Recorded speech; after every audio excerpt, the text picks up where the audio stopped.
నమస్తే, welcome to 99 TV. కొత్త narratives తోటి కూటమి పార్టీలు జగన్మోహన్ రెడ్డి మీద దాడి మొదలెట్టాయి. జగన్మోహన్ రెడ్డి సఫోకేట్ అవుతున్నారు. ఎట్నుంచి వస్తే వాళ్ళు ఎట్నుంచి కొడుతున్నారు. ఏదో జనాల్లోకి వెళ్ళి పాపులారిటీ గెయిన్ చేసుకుందామని ప్రయత్నిస్తుంటే ఈ కొత్త నెరేటివ్స్ ఏంటి, సమాధానం ఎలా చెప్పుకోవాలి, ఎక్కడ చెప్పుకోవాలి, ఎవరి ముందు చెప్పుకోవాలి. ఒకవైపు నిర్బంధం, మరోవైపు ఈ నెరేటివ్స్. మన దగ్గర అన్ని శక్తి సామర్థ్యాలు ఉన్నాయా లేవా, ఈ సందేహం ఆయన్ని పట్టి పీడిస్తుంది. ఇవాళ ఆయన జనంలోకి నేరుగా వెళ్ళే ప్రయత్నం చేసినప్పుడు ఎదురవుతున్న ఆటంకాలు, అవాంతరాలు. మొన్నటిదాకా సలహాదారుల మీద బ్యాంక్ అయినంత వరకు, వాళ్ళ మీద ఆధారపడినంత వరకు ఆయన పెద్దగా ఇబ్బంది పడింది లేదు. ఏమన్నా ఉంటే ఆ ఇబ్బంది పడింది అంతా సలహాదారులే చూసుకునేవాళ్ళు. ఇవాళ ఆయన డైరెక్ట్ కనెక్షన్ విత్ పబ్లిక్ అనే కాన్సెప్ట్లోకి వచ్చిన తర్వాత, అందులో ఈ నెల 3వ వారం నుంచి ఆ కాన్సెప్ట్ని బాగా ఇంటెన్సిఫై చేయబోతున్న క్రమంలో జగన్మోహన్ రెడ్డికి చాలా హికప్స్ ఎదురవటం మొదలెట్టాయి. అందులో భాగంగానే తాజాగా వైఎస్ రాజశేఖర రెడ్డి గారి మరణం వెనకాల జగన్మోహన్ రెడ్డి, ధర్మారెడ్డి ఉన్నారనే ప్రచారం టీడీపీ తెర మీదకి తీసుకొచ్చింది. సో బురదతో మనకు సంబంధం లేకపోయినా మనకు అంటినప్పుడు దాన్ని కడుక్కోవాల్సిన బాధ్యత మన మీద ఎలా ఉందో, వాటికి సమాధానం చెప్పాల్సిన బాధ్యత జగన్మోహన్ రెడ్డి మీద అంతే ఉంది. ఇవే కాదు, ఇంకా చాలా అంశాలు ఉన్నాయి. పొగాకు రైతుల, పత్తి రైతుల, మామిడి రైతుల, మామూలు సాధారణ ప్రజానీకమా, వీటన్నిటి మీద సమగ్రంగా విశ్లేషించడానికి మనతో ఉన్నారు వైఎస్ఆర్సీపీ ఎమ్మెల్సీ శివరామరెడ్డి గారు. నమస్కారం శివరామరెడ్డి. నమస్తే అండి. నమస్తే. సో మొత్తానికి జైళ్లను వదిలేసి జనం దగ్గరికి రావడం మొదలెట్టారు జగన్మోహన్ రెడ్డి గారు. ఆయన ఎప్పుడూ జనంలోనే ఉంటాడు సార్, జనాల హృదయాల్లోనే ఉన్నాడు. ఆయన ఎక్కడ రూమ్లో ఉన్నాడా, ఇంట్లో ఉన్నాడా అని కాదు, ప్రజల హృదయాల్లో ఆయన ఎప్పుడూ నిలిచిపోయినాడు. ప్రత్యేకంగా ఈరోజు బయటకు వచ్చేది పెట్టేది అనేది కానీ, ఎక్కడ ఉన్నా జగన్ జగన్ జగన్ జగన్ జగన్ అనేది ప్రతి వాళ్ళలో ఉంది. ఏడాది పాటు జైళ్లలో ఉన్న మీ నాయకులు లేకపోతే మీ కార్యకర్తలను పరామర్శించడానికి వెళ్ళిన జగన్మోహన్ రెడ్డికి జనం దగ్గరికి రావాలన్న స్పృహ ఈరోజు వచ్చిందా? ఏ గవర్నమెంట్కైనా కొద్దిగా టైం ఇవ్వాలనేది మా లీడర్ కాన్సెప్ట్. ఏ గవర్నమెంట్కైనా వచ్చిన ఇమ్మీడియట్గా వస్తే వాళ్ళు విత్ ఇన్ షార్ట్ పీరియడ్లో ఎవరేం చేయగలరు, వీళ్ళు ఇట్లా రావచ్చా అని పబ్లిక్ కూడా క్వశ్చన్ చేయకూడదు కదా. దానికి మ్యాక్సిమం టైం ఇచ్చాడు. ఆ టైం అయిపోయింది కాబట్టి జనాలు ఇంకా వాళ్ళు చేస్తున్న అరాచకాలు, వాళ్ళ రైతు పడుతున్న ఇబ్బందులు, ప్రజలు ఎదుర్కొంటున్న ఇబ్బందులు, వీటన్నింటినీ కూడా యాజ్ ఎ అపోజిషన్ లీడర్గా వాళ్ళు గుర్తించమంటారు. అన్నారు మిమ్మల్ని అపోజిషన్ లీడర్ అని. ఆయన కేవలం పులివెందుల ఎమ్మెల్యే, గుర్తుపెట్టుకోండి. వాళ్ళు ఎవరండి అనడానికి? జనాలు అంటారు. జనాలు చెప్తుంది ఆయన పులివెందుల ఎమ్మెల్యే మాత్రమే కాదు సార్. ఆయన ఎక్స్ సీఎం, పులివెందుల ఎమ్మెల్యే మేము ఒప్పుకుంటాం. కానీ అట్ ద సేమ్ టైం మీరు ఇవ్వాల్సిన పనిలే, అపోజిషన్ లీడర్గా పబ్లిక్ గుర్తించినారు. ఈయనే సరైన లీడరు, ఈయనే ఏదైనా ఎదుర్కోగలడు, మా కోసం పోరాడగలడు, మాకు ఈయన అపోజిషన్ లీడర్గా ఆయన్నే చూస్తున్నారే తప్ప వేరే వాళ్ళని కాదే. ఎవరినైనా ఎదుర్కొనే శక్తి ఒక జగన్మోహన్ రెడ్డి గారికి ఉంది, ఆ గుండె ధైర్యం ఉంది అని ముందుకు పోతున్న వ్యక్తినే ప్రజలు నమ్ముతారు. కానీ వాళ్ళు ఎవరో వీళ్ళు అపోజిషన్గా గుర్తించినంత మాత్రాన మేము అపోజిషన్ లీడరు, వాళ్ళు గుర్తించకపోతే కాదు అని చాలా పొరపాటు కదా. ఈ స్పృహ ఉన్నప్పుడు మరి అసెంబ్లీకి ఎందుకు వెళ్ళటం మీరు? ఎందుకండి అసెంబ్లీకి ఎందుకు వెళ్ళటం మీరు? అసెంబ్లీకి పోటీ ఏమేమి చేస్తారు చేయనని చూస్తున్నాము. మిగిలిన ఎమ్మెల్యేలు కొంతమంది పోతున్నారు కదా. ఈయన కూడా వెళ్ళొచ్చు కదా, ఎవరి మీద అలుగుతారు? అలగడం లేదు. ఆయన డెఫినెట్గా టైం వచ్చినట్టు వస్తాడు. ఆయన అవసరం రాలే, వీళ్ళు చేస్తున్న అరాచకాలన్నీ ఆయన ఉంటే బయటపడవని చెప్పే ఉద్దేశంతో, బయట ఉంటే వాళ్ళు ఏమేమి చేస్తారో అరాచకాలు చేయను అనేది అంతా ఊరికే ఉన్నాడు. ఈయన వచ్చితే ప్రతిదాన్ని క్వశ్చన్ చేస్తాడు. వాళ్ళు అలర్ట్ అవుతారు కదా. కాకుండా ఉండడానికి ఏమేమి చేస్తారో వాళ్ళు తప్పులు చేసిన నేను ప్రజలకు చెప్పాల్సిన బాధ్యత. He wants them to commit mistakes, అంతేనా? అంటే వాళ్ళు ఏం మిస్టేక్ చేస్తారో చేయనని ఊరుకో ఉన్నాడు. ఎదురుకుంటే ఇంక ఈయన చేసే క్వశ్చన్లకి వాళ్ళు అలర్ట్ అవుతారు కదా. నేను సూటిగా మిమ్మల్ని అడుగుతా, వాళ్ళు మిస్టేక్స్ చేశారని మీరు ఎలా అంటారు? రాగానే పెన్షన్ పెంచారు, ఇచ్చారు. ఎవరు మీరు ఇచ్చారా? మీరు 4 ఏళ్ళు తీసుకున్నారు, ఏడాదికి 250 అని. వాళ్ళ విజన్ ముందు మీరు ఎక్కడున్నారు సార్? అసలు విజన్లు చాలా ఉంటాయి సార్, అందరికీ ఉంటాయి. ఆకాశంలో ఇల్లులు కట్టిస్తా, మీకు ఎప్పుడు తిరగడానికి ఏరోప్లేన్లో ఇస్తా, చెప్పడానికి వినడానికి బాగానే ఉంటాయి. మన విజన్ బాగానే ఉంది, నేను ఇట్లా చేయాలనుకుంటున్నానని. కానీ ఇంప్లిమెంట్ చేసింది లెక్క. జగన్మోహన్ రెడ్డి అనే వ్యక్తి ఏదైతే చెప్పాడో విత్ ఇన్ 1 ఇయర్లో 99% ఇంప్లిమెంట్ చేశాడు. ఆ ఘనత ఏ ఒక్కరికి భారతదేశంలో తీయండి. వీళ్ళు చేయలేదా? ఏం చేశారు? పెన్షన్ అమాంతం పెంచి ఇవ్వలేదా పెన్షన్? And అలాగే తల్లికి వందనం ఇవ్వలేదా మొన్న? ఎప్పుడు? మొన్న ఇచ్చారు కదా. 1 year అయింది కదా. మీరు మాత్రం కాదు సార్, 1 year అయిపోయింది కదా సార్. మీరు మాత్రం ఏడాదిలో ఇచ్చాము. 50 విత్ ఇన్ 1 yearలోనే మేము 80-90% చేసాము. విత్ ఇన్ 1 yearలో వేరే ప్రోగ్రామ్ లేదైంది. నేను మాట ఇచ్చాను మడం తిప్పను అనే ఉద్దేశంతో జగన్మోహన్ రెడ్డి గారు వచ్చిన తర్వాత ఇమ్మీడియట్గా ఒకటి చేసుకుంటూ వెళ్ళిపోవడం జరిగింది. అసలు ఏమి ఇబ్బందులు ఉన్నాయి, వీళ్ళు పోయేటప్పుడు ఏం చెప్పారు? కేవలం 100 కోట్లు మట్టుకున్నాయి. యనమల రామకృష్ణుడు గారు డైరెక్ట్ చెప్పారు, మీకు అసలు అప్పులు పుట్టవు అని. మరి ఎంత సమర్థవంతంగా ప్రభుత్వాన్ని నడపడం జరిగింది.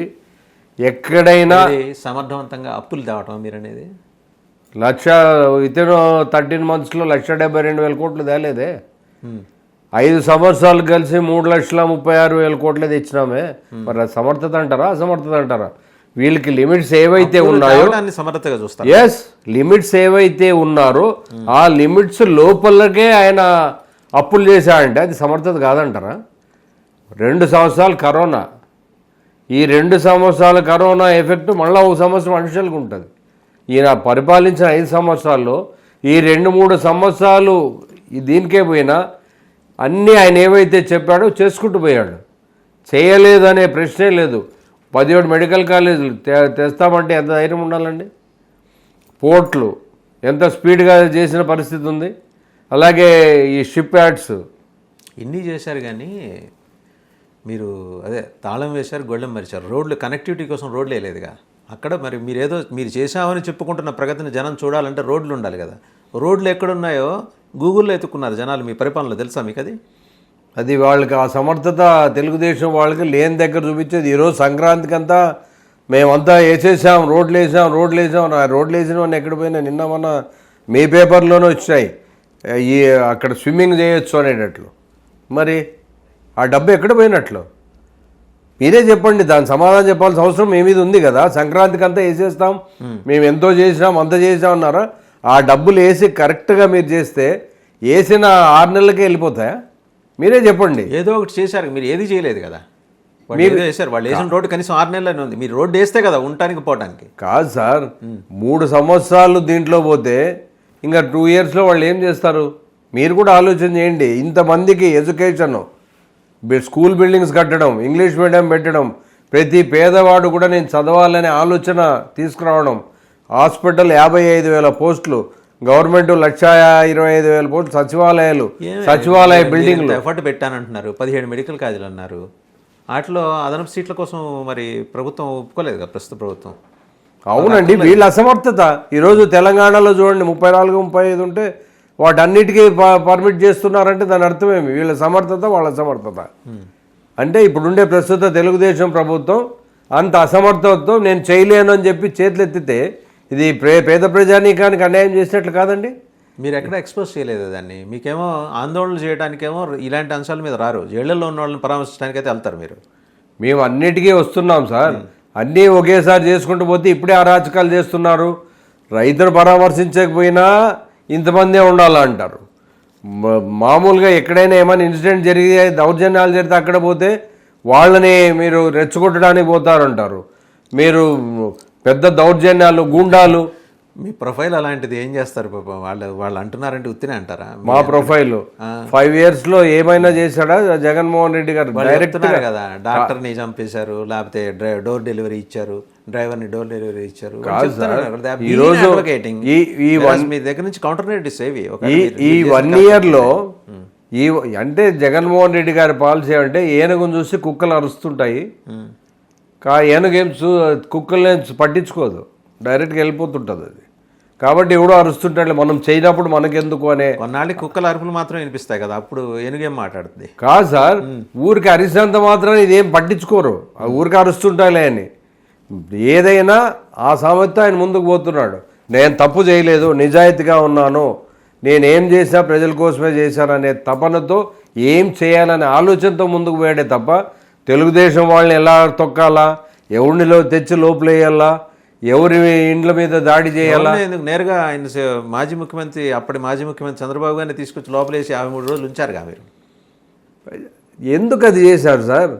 స్కిల్ డెవలప్మెంట్ దాంట్లో తప్పులు జరిగినాయనే వాళ్ళు సిఐడి వాళ్ళు కేసు పెట్టడం జరిగింది. దాంట్లో ఏ తప్పులు జరిగినా చంద్రబాబు నాయుడు గారే కాదు ఎవరైనా తప్పు చేసినట్లే కదా. చేసినప్పుడు దాని మీద తీసుకున్నారు. దానికి జగన్మోహన్ రెడ్డి గారికి ఏం సంబంధం? అది డిపార్ట్మెంటల్ అఫీషియల్ చేసుకుంటూ పోతా కానీ చట్టం తన పని తను చేసిపోతుందే తప్ప జగన్మోహన్ రెడ్డి గారు ఏమన్నా ఆయన అధికారం ఉంటుందే చేయండి అరెస్ట్ చేయండి అంటే ఎవరిని పడితే వాళ్ళని అరెస్ట్ చేస్తారా? చేయలేరు కదా. ఇప్పుడు వీళ్ళు చేయిస్తున్నారు. అది అధికార దుర్వినియోగం చేస్తూ ఒక ఎస్పీని అసలు మొన్న జరిగిన ఇన్సిడెంట్లో కారు కింద పడి కాన్వాయ్కి అసలు సంబంధమే లేదన్నారు. రైతుల పరామర్శ అన్నారు. ఒకసారి let's just try to connect the dots. ఆయన ఫస్ట్ ఎక్కడ మొదలెట్టారు? సరే వినుకొండ వదిలేయండి. వినుకొండలో ఎవరో మీ కార్యకర్తని నరికి చంపినప్పుడు వెళ్ళారు. అక్కడే ఫస్ట్ ఆ మూమెంట్లో ఆయనకి Z+ తొలగించినట్టున్నారు. అక్కడి నుంచి తీసేశారు. ఆ తర్వాత అది కంటిన్యూ అవుతుంది. రోప్ పార్టీలు కూడా ఎక్కడ లేవు. గుంటూరు మిర్చి యార్డ్లో మీరు చేసింది ఏంటి? మిర్చి యార్డ్ తర్వాత ఇది ప్రకాశం జిల్లా అనంతపురం జిల్లా రాప్తాడులో మీరు చేసింది ఏంటి? హెలికాప్టర్ మీద పడి పిడిగుద్ది అద్దాలు పాల్పడతారా? అక్కడి నుంచి ప్రకాశం జిల్లా పుదిల్లో మీరు చేసింది ఏంటి? పొగాకు బెళ్ళని తొక్కి అవతల పారేస్తారా? అక్కడి నుంచి సత్తెనపల్లి ఈ నాగమల్లేశ్వర విగ్రహావిష్కరణకి వెళ్ళేప్పుడు మీరు చేసింది ఏంటి? మీ కార్ల కింద మీ వాహనాల కింద పడి జనాలు చచ్చిపోతుంటే చూసుకోకుండా మీకు మాత్రం ఇలా నమస్కారాలు పెట్టుకుంటూ వెళ్ళిపోతారా? అక్కడి నుంచి నిన్న జరిగింది ఏంటి? నిన్న మళ్ళీ అలాంటివి ఏదో చేయబోతుంటే ఎస్పీ గారు అడ్డుకున్నారు. మీరు కింద దిగితే అల్లర్లు జరుగుతాయి కాబట్టి. అవునా కాదా? ఆయన ఇంకోటి అండి, నాకు అర్థం కాదు. ఆయన అమ్ముడే 15,000 మంది ఉన్నారట. వీళ్ళందరినీ ఎట్లా అండి నెలవారీ ఖర్చులు ఎక్కడి నుంచి భరిస్తున్నారు? అసాంఘిక శక్తుల నెలవారీ ఖర్చులు జగన్మోహన్ రెడ్డి గారు సొంత ఖాతాల నుంచి భరిస్తున్నారు. ఇదంతా జగన్మోహన్ రెడ్డి కనుక 15,000 మంది కాదు సార్, 4 కోట్ల మంది జనాలు ఉన్నారు. వీళ్ళందరూ క్రిమినల్స్ అన్నా అంటే రోజు వీళ్ళు చెప్పే ప్రకారం 15,000 మంది నిజంగా వాళ్ళు చెప్పిన ప్రకారం ప్రభుత్వం ఎట్లా చెప్తారండి? ప్రభుత్వమే, ఆ ప్రభుత్వం చెప్పేవన్నీ అవాస్తవాలే. లెక్క ఉందండి. లెక్కలు ఊరికే చెప్పడానికి ఎన్నైనా ఉంటాయి సార్. ఎస్పీ గారు ఏం చెప్పారు? మన ఒక ముస్లిం పెద్ద ఆయన చనిపోయినప్పుడు, మా కార్యకర్త చనిపోయినప్పుడు ఆ రోజు ఈయన కాన్వాయ్కి సంబంధమే లేదన్నాడు. తర్వాత ఈయనక ఇదే అని చెప్పాడు. ఎక్కడైనా ప్రపంచంలో చూసారా కారులో డ్రైవ్ చేసే వాళ్ళకి మీద కూడా కేసు పెట్టింది? డ్రైవర్ మీద పెడతారా? వీళ్ళ మీద పెడతారా?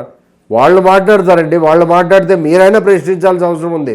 15,000 మంది ఉన్నారంటే ఇప్పుడు ఎంతమందిని అరెస్ట్ చేశారండి? మరి మిగిలిన 14,999 మందిని ఏం చేస్తారండి? కాదు, ఏం చేస్తున్నారు? ప్రభుత్వం కేసు బిల్డ్ చేయాలి కదా. ఇప్పుడు కాదు మరి అంటే బిల్డ్ చేయడానికి తప్పుడు కేసులే కదా.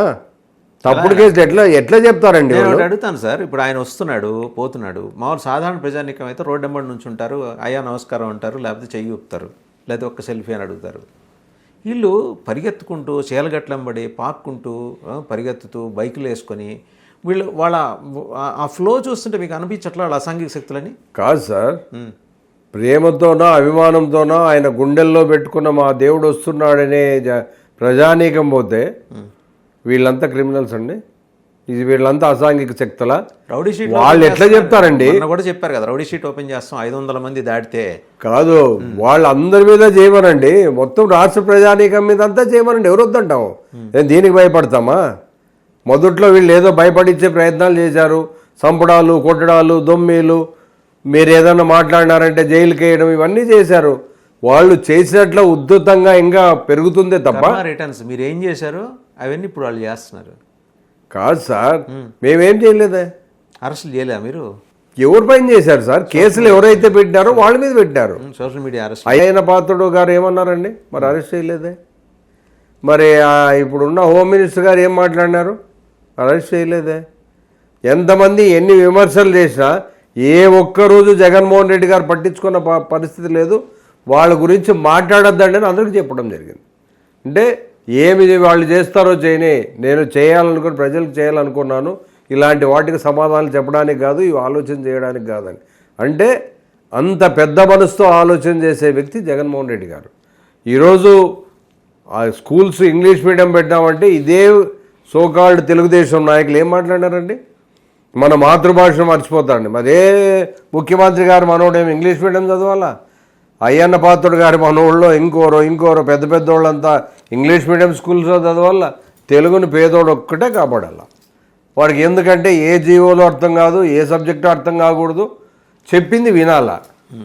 ఇది వాళ్ళ కాన్సెప్ట్. అయితే ప్రతి ఇంట్లో నా మంచి స్థాయికి ఎదగాలి, మంచి ఉన్నత స్థానానికి రావాలనే తపన జగన్మోహన్ రెడ్డి గారిది. ఎన్ని బాగానే ఉన్నాయి కానండి, ఇప్పటికీ మీ నాయకుడి దగ్గర ఆ 7 అంచెల వ్యవస్థ ఉంది, 7 కంచెల వ్యవస్థ.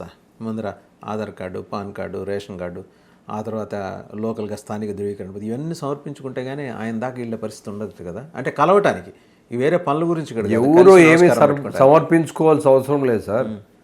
ఆయన ఇప్పుడు అందరినీ కలుస్తున్నాడు. దర్శనం, మహాదర్శనం అవి ఉన్నాయట కదా మీ దగ్గర. కాదు సార్, మహాదర్శనము, ధర్మదర్శనము ఇవన్నీ కాదు.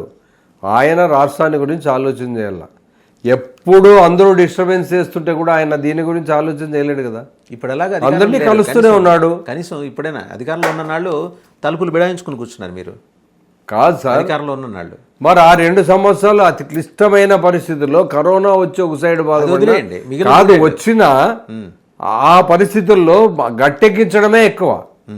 రాష్ట్ర ప్రజానీకానికి కావాల్సింది చేయాలనుకున్నప్పుడు గట్టెక్కించాలనే పరిస్థితిలో మీకు ఆయన అన్ని ప్రతి నిమిషం ఆలోచన చేయకపోతే మరి ఎలా సాధ్యమవుతుందండి?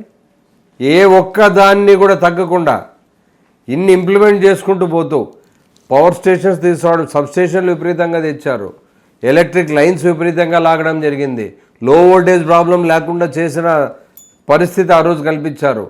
ప్రతిదీ దురాలోచన కాదు దూరాలోచనతో ఆ రోజు ఆయన చేసుకుంటూ పోవడం జరిగింది.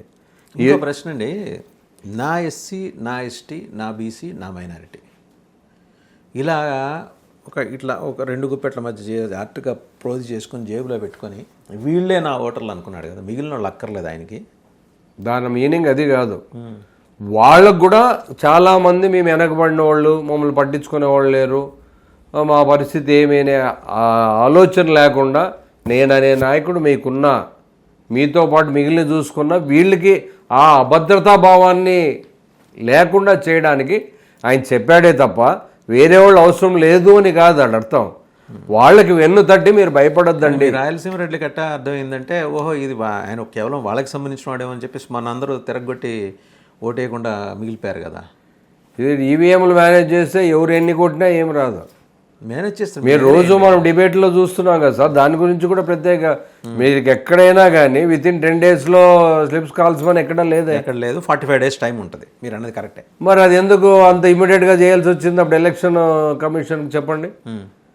అవన్నీ చేశారు కాబట్టే ఇప్పుడు ఒకే ఇంట్లో హిందూపూర్లోనే మీరు ఒక ఓటు పడింది ఒక వార్డులో, వాళ్ళ ఇంట్లో ఓట్లే 45 ఓట్లు ఉన్నాయి. ఆయన అప్పటికీ ఆడ కౌన్సిలరు అయినా పడలేదంటే మీరు ఒకసారి ఆలోచన చేయండి. ఈవీఎంల మేనేజ్మెంట్ అనేది రోజు 52 లక్షల సాయంత్రం పూట ఒకేసారి పర్సెంటేజ్ 12-13%. బీజేపీతో రహస్య ఒప్పందం ఉంది కదా, మీరే వెళ్ళి ఒక మాట మోడీ గారి దగ్గరికి ఆ రోజున వెళ్ళి అయ్యా దీన్ని రెక్టిఫై చేయండి అంటే పాప ఆయన చేసి ఉండేవారేమోగా. జగన్మోహన్ రెడ్డి గారికి రహస్య ఒప్పందాలు సీక్రెట్లు మెయింటైన్ చేయాలనేది ఉండదు, తెరిచిన పుస్తకం. ఆయన ఏదున్నా స్ట్రైట్గా మాట్లాడమే. ఎవరికి ఒకవేళ మీకు సీట్ ఇవ్వరు అనుకోండి, నీకు ఈసారి ఇవ్వడం లేదని డైరెక్ట్గా చెప్పేస్తాడు. ఏ నాయకుడైనా చెప్తాడు అట్లా. లౌక్యంగా అదేదో చెప్పి వాళ్ళని మళ్ళీ ఐస్ చేసుకొని పెట్టేది అట్లా పరిస్థితి ఉండదు. నేను ఏదో రకంగా నా తమ్ముడు నీకు ఈసారి లేదు, పలానోళ్ళు చేయాలనుకోండి, కొంచెం బాగా చూసుకోబో అని డైరెక్ట్గా చెప్తాడే కానీ ఆయన చీకటి ఒప్పందాలు వాళ్ళతో వీళ్ళనో మళ్ళీ ఏదో చేసుకుని పోవడము డొంక తిరుగుళ్ళు ఉండవు. ఆ రోజున మీరు బీజేపీతో అడిగినట్టు ఏదో ఆ సీట్ షేరింగ్ ఏదో ఒప్పుకొని ఉంటే అధికారం ఇవాళ మీకే ఉండేది కదా, ఎందుకు ఒప్పుకోవాలి మీరు? ఇప్పుడు జగన్మోహన్ రెడ్డి అనే వ్యక్తి ఇన్ని పథకాలు చేశాడు. అంతకుముందు సింగిల్గానే ఫైట్ చేశాడు, ఈసారి కూడా సింగిల్గానే పోవాలనే తపన అయింది. ఆ విధంగా పోయాడే తప్ప అవి ఈవీఎంల మేనేజ్మెంట్ కాకపోతే డెఫినెట్గా ఈయన రూలింగ్లోకి వచ్చే పరిస్థితి. 15 రోజులు తండ్రి కొడుకు ఎలక్షన్స్ అయిపోయినాక ఎక్కడ మీరు కూడా అలాగే వచ్చారా? ఈవీఎంలు మేనేజ్ చేసి వచ్చారు ఏమండి 2019లో? అప్పుడు అన్ని విమర్శలు వచ్చినాయి చెప్పండి. ఇప్పుడు ఇన్ని పార్టీలు విమర్శిస్తున్నాయి కదా.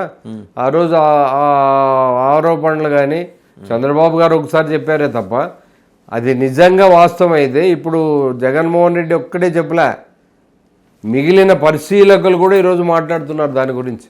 అంటే దాని అర్థమేమి? ఆ రోజు ఎందుకు మాట్లాడలే? ఆ రోజు ప్రజానీకంలోనే ఉంది అది. ఎవరు ఏమైనా కాదు, ఎక్కడే పోతే ఇమ్మీడియట్గా వాలంటరీగా ఇప్పుడు చూస్తున్నారు కదా సార్, వాళ్ళు రోడ్లకు అడ్డంగా ఉంటారని కొండలు గుట్టలు ఎట్లా పడితే అట్లా వస్తున్నారంటే ఆయన మీద ఉండే అఫెక్షను, ఆయన్ని చూడాలనే తపన ఆయన అలా అర్థమవుతుంది. వాళ్ళకి ప్రభుత్వానికి ఎలా అర్థమవుతుందంటే వాళ్ళ అసాంఘిక శక్తులని అసాంఘిక శక్తులు అన్నప్పుడు ప్రతి ఏరియా నుంచి వస్తున్నారు కదా. ఏ ఏరియాలకు పోతే ఒకే ఏరియాలో ఉండే 15,000 మంది, ఈ 15,000 మంది ప్రతి దగ్గరకు వస్తే అసాంఘిక శక్తులు వాళ్ళ నెలవారీ మెయింటెనెన్స్కి ఎంత అవుతుంది సార్? అది తెలుగుదేశం వాళ్ళు అడిగితేనే ఖచ్చితంగా చెప్తారు. మీ ఎంబడిగా తిరుగుతున్నది శాలరీలు అంత మెయింటెనెన్స్ వాళ్ళదే కదా. వాళ్ళ క్యాండిడేట్ని మొన్న పట్టుకొని పోయి రఫరఫా అని కార్డు పెట్టించారంటే జగన్మోహన్ రెడ్డి గారికి చెడ్డ పేరు రావాలనే దాంతో వాళ్ళ కార్యకర్తతో ఈ కార్డులన్నీ పెట్టించి చూపిస్తున్నారంటే మీరే లెక్కేయండి. ఇప్పుడు ఆ శాలరీలంతా వాళ్ళు ఎవరెవరికి ఎంత ఇస్తున్నారో వాళ్ళు చెప్పాలి. అది జగన్మోహన్ రెడ్డి గారికి ఆ శాలరీలు ఇవ్వడము, ఈ అసాంఘిక శక్తుల్ని మెయింటైన్ చేయడము అవన్నీ తెలిసింటే ఈరోజు తెలుగుదేశం పవర్లో ఉండదు. అండ్ అలాగే నెరేటివ్స్ పార్టీకి వచ్చేప్పటికి తాజాగా తెలుగుదేశం పార్టీ ఒక కొత్త అంశం పాతదే కొత్తగా తెర మీదకి తీసుకొస్తుంది. ఏంటంటే వైఎస్ఆర్ గారి మరణం వెనకాల స్కెచ్ వేసింది జగన్మోహన్ రెడ్డి గారు అండ్ అప్పటి ఏవియేషన్ సెక్రటరీ ధర్మారెడ్డి గారు. బహుశా ఈయన అయి ఉండొచ్చు, టీటీడీ ఈఓగా చేసిన అయి ఉండొచ్చు, లేకపోతే ఇంకో ధర్మారెడ్డి సరే ఏవియేషన్ సెక్రటరీ అట. స్పెసిఫిక్గా తెలుగుదేశం ఎమ్మెల్యే కూన రవికుమార్ గారు అంటున్నారు. అది ఇన్నాళ్ళాగి మరి వాళ్ళు రివీల్ చేస్తున్నారంటే సాలిడ్ ఎవిడెన్స్ లేకుండా మాట్లాడరు కదా. తెలుగుదేశం వాళ్ళు ఎప్పుడు కూడా ఎవిడెన్స్ పెట్టుకుంటారండి. అన్ని ఎవిడెన్స్లు ఏవి ఉన్నాయో అన్ని ఎవిడెన్సెస్ ఉంటాయి. ఒకసారి మీకు అసెంబ్లీలో రాజశేఖర రెడ్డి అన్న గారు ఈ ఇరిగేషన్ ప్రాజెక్ట్స్ పైన ఓపెన్ ఛాలెంజ్ పెట్టి ఎక్కడెక్కడైతే ప్రాజెక్టులు ఉన్నాయో అక్కడే ఓపెన్ డిబేట్ పెట్టినాడు. ఎవరు వచ్చి కామెంట్ చేస్తారు చేయండి అన్నాడు. ఒకసారి అసెంబ్లీలో చంద్రబాబు నాయుడు గారు ముఖ్యమంత్రి గారు, ప్రస్తుత ముఖ్యమంత్రి గారు, మీరు ఈ ప్రాజెక్ట్లో మీరు పోలవరంలోనూ ఏదో మీరు ఇంత దోపిడీ చేశారు, రన్ చేశారు, నాతో అన్నీ ఉన్నాయి ఏదో చెప్పారు. చూపివయ్యా ఏది పెడతావు అని చెప్పి అన్ని క్లారిటీ చెప్పినాక మీరు పంపించండి అది స్పీకర్కి ఏమేమి ఉన్నాయి అని చెప్తే ఇవన్నీ ఊరికే చూపించాను, దీంట్లో ఏం లేదు అని చెప్తాడు. అది ఆయన గొప్పతనం. ఏమీ లేకపోయినా ఉన్నాయని అసెంబ్లీనే తప్పుదోవ పట్టిస్తే ఒక సీనియర్ నాయకుడిగా ఇది దీంట్లో పక్కన చెప్పేవి ఎంత మటుకు న్యాయం ఉంటాయి. ఈరోజు కోన రవి గారు ఆయన ఏదో మంత్రి పదవి రాలే, ఆయన ఏదో మొన్న ఈ మధ్య అలిగినట్లున్నాడు, మరి మంత్రి వస్తుందేమో ఈ మధ్య చెప్తున్నారు కదా, మారుస్తాం మిమ్మల్ని, మీ ప్రోగ్రెస్ సరిగలేదు అని మంత్రులకు వార్నింగ్ ఇస్తున్నారు. ఇప్పుడు ఏమైనా అవకాశం నాకు వస్తుందేమో అనే తపనతో చెప్తుంటాడు. మరి ఇన్ని రోజులు ఏం చేశారండి? జగన్మోహన్ రెడ్డి గారు కానీ ఇంకోరు కానీ వాళ్ళు స్కెచ్ చేశారని ఏదో అంటున్నారు. ఎట్లా చేస్తారండి? వీళ్ళుంటే ఎవిడెన్స్ ఉంటే మరి పెట్టమనండి.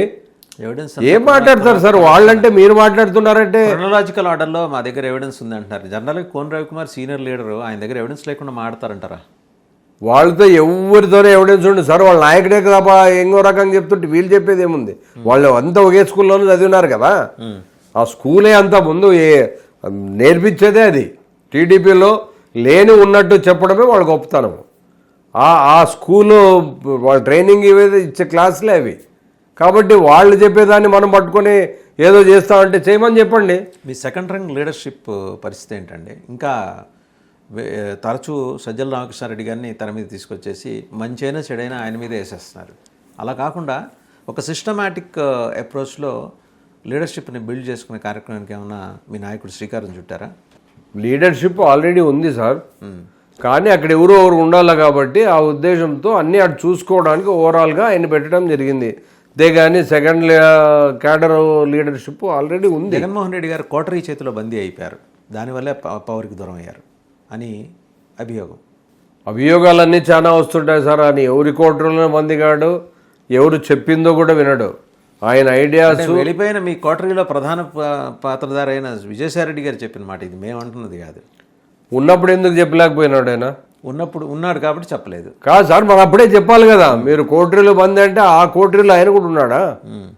మరి చెప్పాలి కదా. ఆ రోజు చెప్పుకుంటే బయటికి పోయినాక అందరూ అన్ని రకాలుగా చెప్తాం, మరి వాళ్ళు కూడా చెప్పాలి కదా. ఉన్నప్పుడు చెప్తేనే కరెక్ట్. అది బయటికి పోయినాక మాట్లాడడం అంటే సబబు కాదు, కరెక్ట్ కూడా కాదు. మీరు కూడా ఆలోచన చేయండి. ఈరోజు మీరు అన్ని సంవత్సరాలు ఆయనతో సేల్ చేశారు, చేసి లాస్ట్లో మీరు ఏదో బయటికి పోయేటప్పుడు పోయినాక ఆయన మీద కామెంట్ చేయడం అది ఎంతవరకు కరెక్ట్? బయటికి పోయినా ఆయన ఎవరి కోటరీలోనో లేడు, ఎవరు చెప్పింది వినడు. ఆయన ప్రజలకు కావాల్సింది సమాజానికి కావాల్సింది ఆలోచిస్తాడే తప్ప ఇంకో రకంగా పోయే ప్రశ్నే లేదు. 225 నియోజకవర్గాలు కాబోతోంది ఆంధ్రప్రదేశ్ రేపు పొద్దున డీలిమిటేషన్ తర్వాత. ఈ ఏడాది కులగణన, వచ్చే ఏడాది ఏమో కులగణన జనగణన ఈ ఏడాది అయిపోతుంది. 2026లో ఈ డీలిమిటేషన్ 175 నుంచి 225కి వెళ్ళబోతోంది. సో ఈ డీలిమిటేషన్లో మరి you doesn't have fair chances to get the desired segments. ఎందుకంటే సహజంగా ఇప్పుడు రాజశేఖర రెడ్డి గారు అధికారంలో ఉన్నప్పుడు ఆయనకు అనుకూలంగా సెగ్మెంట్ ఎలా మార్చుకున్నారు. ఈరోజు చంద్రబాబు నాయుడు గారు ఉన్నారు, ఆయనకు అనుకూలంగా మార్చుకుంటారు. చేస్తారు మీరు ఎన్ని అనుకూలంగా మార్చుకోండి సార్. ప్రజానీకం మన ఎప్పుడు ఉన్నప్పుడు, ప్రజలు మనతో ఉన్నప్పుడు ఈయన ఎన్ని ఎత్తులు వేసినా ఎన్ని ప్లే చేసినా ఏమీ కాదు. వచ్చేదే జగన్మోహన్ రెడ్డి గారు. ఎప్పుడెప్పుడు వస్తాడా అని వెయిట్ చేస్తున్నారు పబ్లిక్. సో ఇప్పుడు మామూలుగా మధ్యతరగతి వాళ్ళు ఉంటారు, ఆ పార్టీ కాదు ఈ పార్టీ కాదు, మేధావుల సంఘం కావచ్చు, వివిధ రకాలుగా ఉండేవాళ్ళంతా ఎంత పొరపాటు పడినా. మన ఈ మధ్యనే రేణుకా చౌదరి గారు కూడా మాట్లాడడం జరిగింది కదా, మీరు కూడా వినిండొచ్చు. అస్సలు మార్కులు ఇవ్వను, నేను ఏదో ఎక్స్పెక్ట్ చేశాను కానీ ఆ స్థాయి లేదని చెప్పడం జరిగింది. ఆవిడ ఇంకో మాట కూడా అన్నారు కదా, ఏమన్నారు? పురిట్లోనే చంపేసి ఉండేదాన్ని జగన్మోహన్ రెడ్డి లాంటి బిడ్డ పుట్టుంటే. ఇప్పుడు పురిట్లో జగన్మోహన్ రెడ్డి లాంటి కొడుకు ఆమె పుట్టింటే ఆమె ఊరేగుతుండే. ఊరికే చెప్పడానికి ఆమె ఏదో మాట్లాడి సెన్సేషనల్గా నేను మాట్లాడాను అనిపించుకోవడానికి ఉంటుంది, కానీ అలాంటి కొడుకు ఆమెకు ఉండింటే ఇంక ఆమెను పడ్డేవాళ్ళే ఉండలేదు. అది ఆమె చెప్పలేక ఇట్లా చెప్పింటుంది అంతే. అండ్ ఇంకొక అంశం, సరే ఎలాగో జూలై 3rd వీక్ నుంచి మీరు యువర్ ప్లాన్ అంటే మీ నాయకుడు ప్లాన్ చేస్తున్నాడు. ఈసారి అయినా కూడా నేరుగా ఇంటరాక్ట్ అవ్వడం అంటే పాదయాత్ర కైండ్ ఆఫ్ థింగ్ ఉంటుందా, లేకపోతే ఏమైనా లిమిటేషన్స్ ఉంటాయా? ఎంపిక చేసుకున్న నాయకులతో మాట్లాడటమేనా, లేకపోతే నేరుగా ప్రజలతో మాట్లాడే కార్యక్రమాలు కూడా ఉంటాయా? ఎంపిక చేసుకున్న నాయకులేం సార్, ఆయనతో ఎవరైనా మాట్లాడచ్చు, ఎవరితోనైనా ఆయనకు ఫ్రీడమే ఉంటుంది. వాళ్ళ నుంచి డైరెక్ట్గా తెలుసుకుంటాడు ఆయన. కాబట్టి ఆయన లిమిటెడ్ పలానోళ్ళే ఎన్నిక చేసుకునే పరిస్థితి అన్నదే లేదు, దాన్ని ఆలోచన చేయాల్సిన అవసరమే లేదు. కాబట్టి వీళ్ళు ఏదో చెప్పి ఆయన బ్లేమ్ చేయాలని చూస్తున్నారే తప్ప ఎలాంటి పరిస్థితుల్లోనూ జగన్మోహన్ రెడ్డి అనే వ్యక్తి ప్రజల మనిషి, ప్రజల్లోనే ఉంటాడు, ప్రజల కష్టసుఖాలు తెలుసుకుంటాడు, ఏది చేయాలో దాన్నే చేసి. ప్రజలు ఆయన అవినీతిని గుర్తుపెట్టుకున్నారు కదా, అందుకే కదా అంత లార్జ్ స్కేల్ కరప్షన్ వల్లే కదా మీరు you last power. Corruption and atrocities, దౌర్జన్యాలు ఇవన్నీ. సార్ కరప్షన్ అనేదే జగన్మోహన్ రెడ్డి దాంట్లో ఎవరికి డబ్బులు ఇచ్చిందిలే. కరప్షన్ ఎక్కడి నుంచి జరుగుతుంది? ఏదున్నా బట్టను ఒత్తడమే తప్ప దాని తర్వాత ఇంకా ఆయన వేరే వాటికి ఫండ్స్ అంత ఎక్కువ ఇచ్చింది ఏం లేదు. ఓన్లీ పోర్ట్లు, కొన్ని రోడ్లు, అవన్నీ సెంట్రల్ గవర్నమెంట్ అవి ఇవన్నీ వచ్చినవి, ఏవైతే వచ్చాయో తాగునీటి సమస్య కొన్ని ఇవన్నీ చేయడమే తప్ప. ఇఫ్ గివెన్ ఏ ఛాన్స్ మీకు కాంగ్రెస్ పార్టీ అధినేత్రి సోనియా గాంధీ గారి గురించి, అంటే అఫీషియల్గా ఖర్గేలు వీళ్ళందరూ ఉండొచ్చు కాక, బట్ ఫైనల్ కాల్ ఆమె తీసుకుంటుంది. కాబట్టి జగన్మోహన్ రెడ్డి అయింది అది అయిపోయింది, మనం కలిసి పనిచేద్దాం, ఈసారి జనరల్ ఎలక్షన్స్ టైంలో నువ్వు వచ్చేసి మనం కలిసి పోరాడదాం, కాంగ్రెస్లోనే కలిసి మెర్జ్ చేసి అని అడిగితే ఆయన మెర్జ్ కాంగ్రెస్ పార్టీని దీంట్లో మెర్జ్ చేయమంటాడేమో కానీ ఆయన దాంట్లో ఇంకో పార్టీలో మెర్జ్ అయ్యే వ్యక్తి కాడు కూడా. కలిసి పార్టీ చేస్తారా పోనీ మెర్జ్ కాకపోతే? వస్తేనే లేదు సార్, చేసేటట్టుంటే మీరు చెప్పినట్లు లాస్ట్ టైం మరి వాళ్ళకి సెంట్రల్ గవర్నమెంట్ అంత సపోర్ట్ చేసింది జగన్మోహన్ రెడ్డి గారు ఉన్నప్పుడు, మరి అప్పుడు చేసి ఉండొచ్చు కదా. అలాంటి వ్యక్తి కాదు ఆయన. నేను సింగిల్గా వస్తా, సింగిల్గానే ఫైట్ చేస్తా, నేను చేయాలనుకుని చేస్తాను, ఒకరి మీద ఆధారపడిన నేను నేచర్ జగన్మోహన్ రెడ్డి గారిది. కాబట్టి జగన్మోహన్ రెడ్డి ఆషామాష వ్యక్తి కాదు. జమిలీ వస్తే ఏమైనా రాదు సార్, వస్తే వెయిటింగ్ ఎప్పుడు వస్తాయని జగన్మోహన్ రెడ్డి గారు కానీ ప్రజల ముందు చూస్తున్నారు. ఈసారి వస్తే మీ రాజధాని ఎక్కడ ఉంటుందండి? పులివెందులోనా? చంద్రబాబు గారి ఇంట్లో పెడతాం. ఎక్కడ ఉంటుందండి? ఎక్కడ ఉండాలో అక్కడే ఉంటుంది. మీరు అమరావతిని యాక్సెప్ట్ చేయట్లేదు కదా మీరు. జగన్మోహన్ రెడ్డి గారు ఏ ఒక్కరోజు కూడా అమరావతి రాజధాని కాదని చెప్పలేదు. అవునని చెప్పలేదు. అవునని కాదు, ఆయన రాజధాని అమరావతి అని చెప్పాడు ఆయన. మీరు కరెక్ట్గా వినండి, రాజధాని అమరావతి, చట్టాలు చేసేది ఏదైతే ఉంటుందో అదే రాజధాని. అసెంబ్లీ కౌన్సిల్ అన్నీ ఇక్కడే ఉంటాయి, చట్టాలన్నీ ఇక్కడి నుంచే తీసుకొస్తామని చెప్పాడు. మామూలుగా న్యాయ రాజధాని అని కర్నూలు పెట్టాలా, మామూలుగా దీన్ని వైజాగ్లో అయితే ఫైనాన్షియల్గా మనం ఎదుర్కోవాలా, హైదరాబాద్ లాంటి సిటీ లెవెల్కి ఎదగాలంటే మనం వైజాగ్ పెట్టాలా. 3 ప్రాంతాలు డెవలప్ అవుతాయి, అన్ని రకాలుగా అన్ని మధ్య జనాలు రాకపోకలు ఉంటాయి. జనం ఎందుకు నమ్మలా మరి? ఎంత చెప్తే పాప ఆయన అంత చెడు చెప్తే జనం ఎందుకు నమ్మలా? జనం నమ్మారు సార్, జనం నమ్మలేదు కానీ ఈవీఎంలతో వాళ్ళు ఇచ్చేసుకున్నారే తప్ప వేరే రకం కాదు. మెయిన్ ఆ రోజు వాలంటీర్ అనే వ్యవస్థ తీసుకురావడం వల్ల కొన్ని మంచి జరిగిన కార్యకర్తలు మమ్మల్ని పట్టించుకోలేదే అనేది కొంచెం ఆ గ్యాప్ ఉంది, అంతే తప్ప అది కూడా వీళ్ళు ఈవీఎంల ద్వారా వీళ్ళు గెలిపే కానీ కూడా ఈ ఐ ప్యాక్లు లేకపోతే ఇంకో ప్యాక్లు ఏమైనా వస్తాయా, లేదా నేరుగా జనంతో కనెక్ట్ అవుతాడు ఈయన? జనంతో కనెక్ట్ అవుతాడు సార్. యాపాకులు ఎన్ని ఎంక్వైరీలు ఉన్నా కూడా వాళ్ళు చెప్పినట్లు వీళ్ళు చెప్పినట్లు అనేది కాదు. ఎవరు యాక్టివ్గా ఉంటారో జనాల్లో ఎవరు ఉంటారో వాళ్ళని తప్పకుండా ఆయన తీసుకుంటాడు. అవును, ఈ రిషికొండ ప్యాలెస్ సంగతి ఏంటండి? ఆయన అంత ఖర్చు పెట్టి కట్టించుకున్నాడు అంతా 475 కోట్లు, ఇంకా మీ పేరున రిజిస్ట్రేషన్ అవ్వలేదా అది? ఏదో ఇప్పుడు బాబు గారు ఏమన్నా చెప్పి జగన్మోహన్ రెడ్డి గారు, అందుకే జగన్మోహన్ రెడ్డి గారి సొంత నిధులు అనుకుంటా అవి. కాదు సార్, ఇప్పుడు ఆయన మన చంద్రబాబు నాయుడు గారు ముఖ్యమంత్రి గారు ఏమన్నా రిజిస్టర్ చేస్తే తప్పదు. మరి ఏం మాట్లాడతారు సార్ వాళ్ళు? ఒక ప్రభుత్వ భవనాన్ని తీసుకొచ్చి మనకి ప్రిస్టేజియస్ దీంట్లో అది కట్టి ఇంత తక్కువ, చంద్రబాబు నాయుడు గారే మొదట్లోనే పోతేనే ఇది ఎక్కడో విదేశాల్లో చూసినా ఇంత పెద్ద వ్యవస్థని ఏర్పాటు చేయడం జరిగింది. ఇంత అంటే అంత తక్కువ డబ్బులో ఇంత బాగా కట్టినాడే అని చెప్పి ఆయన కితాబ్ ఇచ్చాడు. ఎప్పుడు ఫస్ట్లో ఆయన సీఎం అయితేనే పోయినప్పుడు ఒకసారి విజిట్ చేసినాడు చూడండి, ప్యాలెస్ పోయే. ఇది ఎక్కడో విదేశాల్లో కట్టే కట్టడాలు ఇక్కడ కట్టినారు. కానీ జగన్మోహన్ రెడ్డి చేసింది, జగన్మోహన్ రెడ్డి కట్టుకున్నప్పుడు జగన్మోహన్ రెడ్డి గారు హ్యాస్ టు ఓన్ దట్ కదా. ఎందుకు నా పేపర్లు తీసుకోవట్లేదు ఆయన?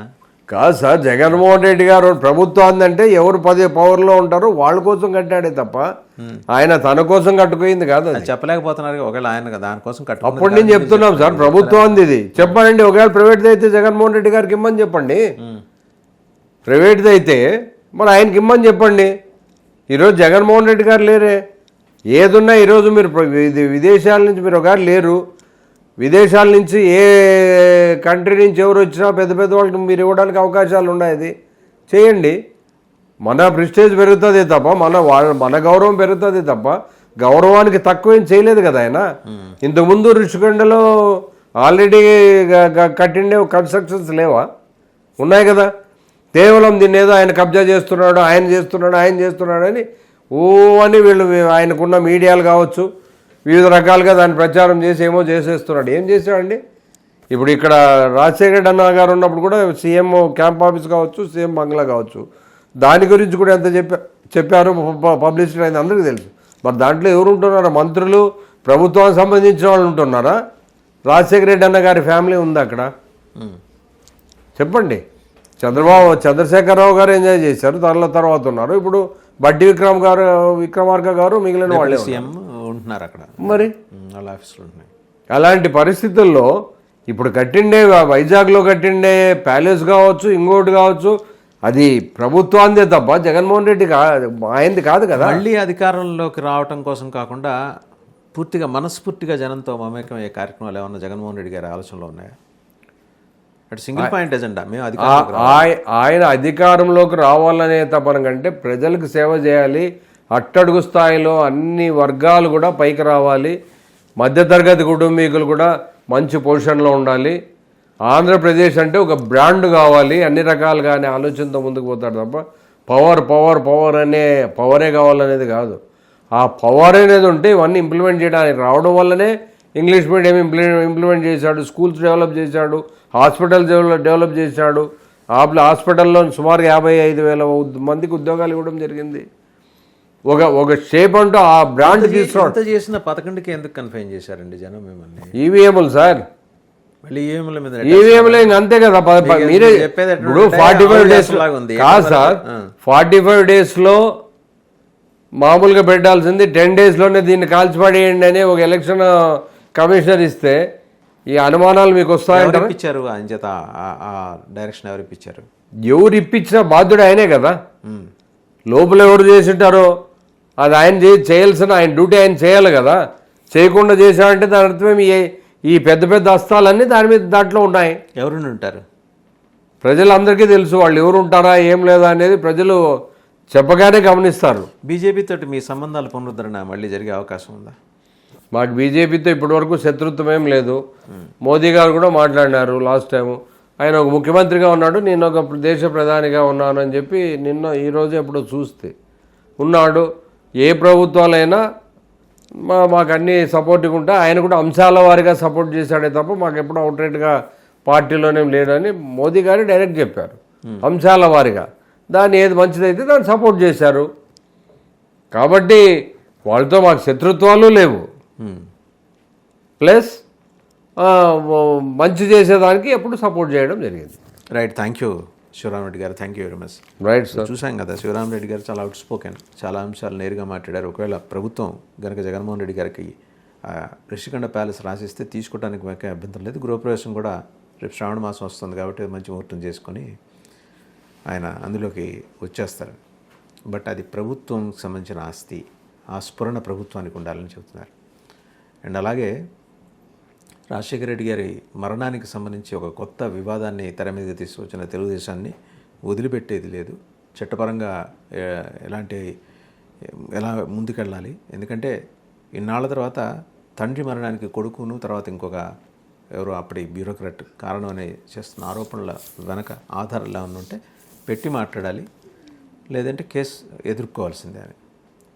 అలాగే చాలా కాన్ఫిడెంట్గా ఉన్నారు 2029లో మళ్ళీ వైసీపీది అధికారం అని.